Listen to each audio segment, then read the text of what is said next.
Hi there, congratulations on successfully bidding on a piece of artwork at this year's Timeraiser, and welcome to the Timeraiser Art Winner program.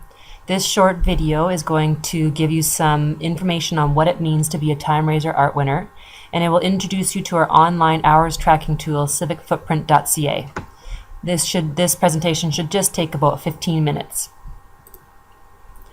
So we have a few goals for you, and the very first is, of course, that we want you to complete your pledge. We hope that you successfully reach your goal at the end of the 12 months, and we hope you do so in a timely manner so that you are able to volunteer over the course of 12 months rather than having to take every volunteer position under the sun in the last month just to reach your goal.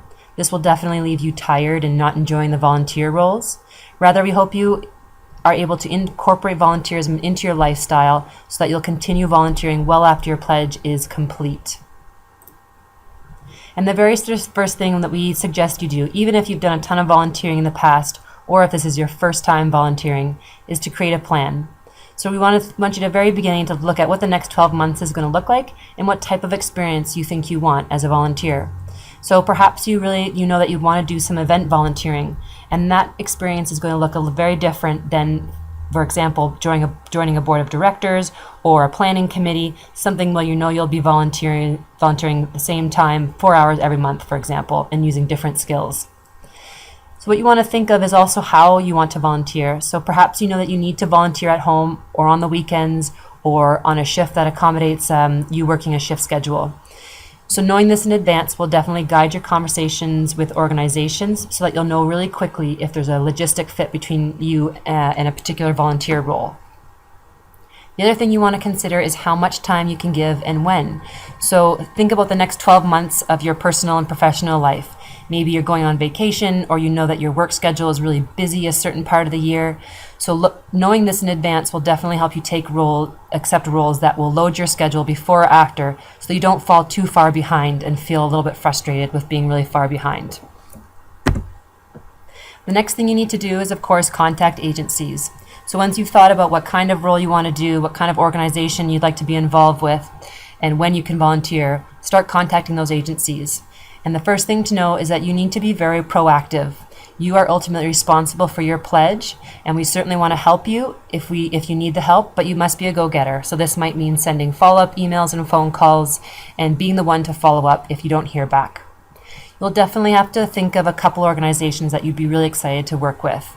You will enjoy your pledge and volunteering most if you're working with organizations that you really love. Sometimes the role isn't as important as supporting an organization that you really connect with.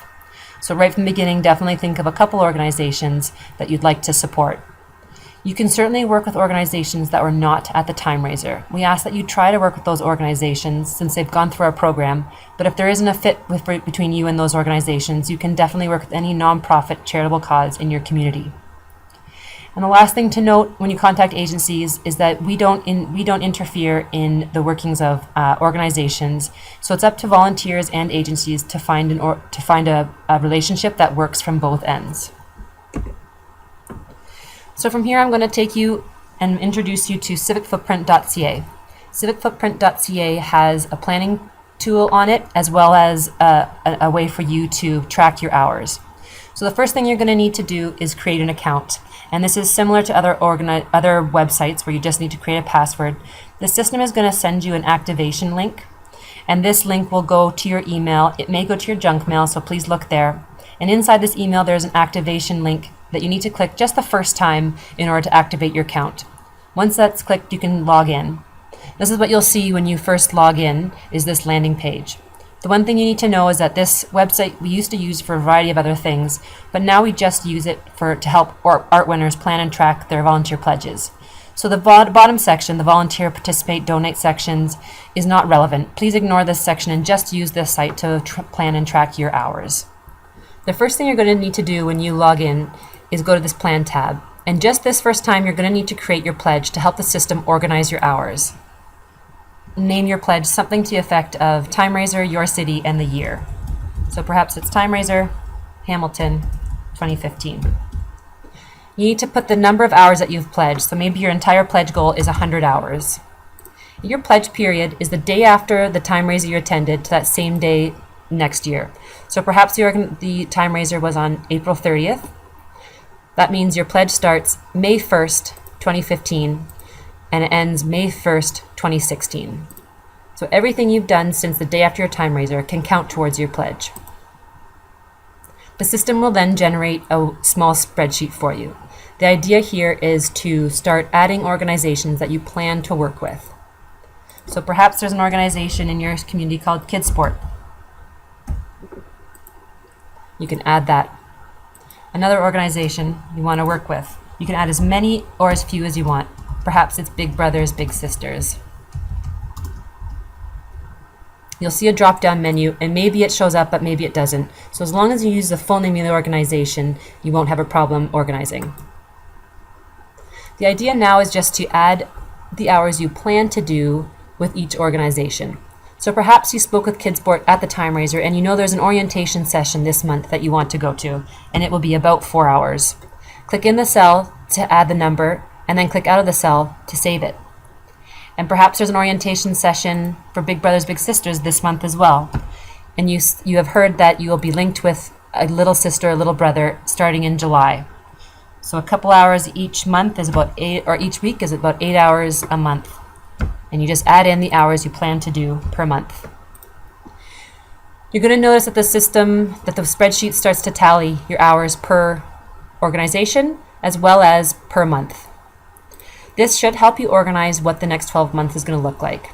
Right from the very beginning, if you added all the hours you plan to do, and you see that your total planned hours is still well below what you've pledged to do, you know right from the beginning that you need to cast your net a little bit wider and start thinking of organizations you like to work with and start contacting organizations. If a role doesn't work out for whatever reason, it's nice to know you have some other things and you won't fall too far behind. The next thing we're going to address is using civicfootprint.ca to track your volunteer hours. So once you have your plan in place, you can start tracking. One thing to know is that you can update and edit this spreadsheet at any time. Also, the hours that you add to your plan are mutually exclusive from the hours that you track. So the hours that you then put into your tracking tool will not affect this spreadsheet. This plan tab is just a way for you to organize what the next 12 months is going to look like. Clicking the track tab at the top will take you to this page. This is what you're going to use the site mostly for. And it's very easy to use. The first thing you're going to do is click the date. So maybe you already attended that orientation session on May 5th. You volunteered for 5 hours, and this is with Kids Sport.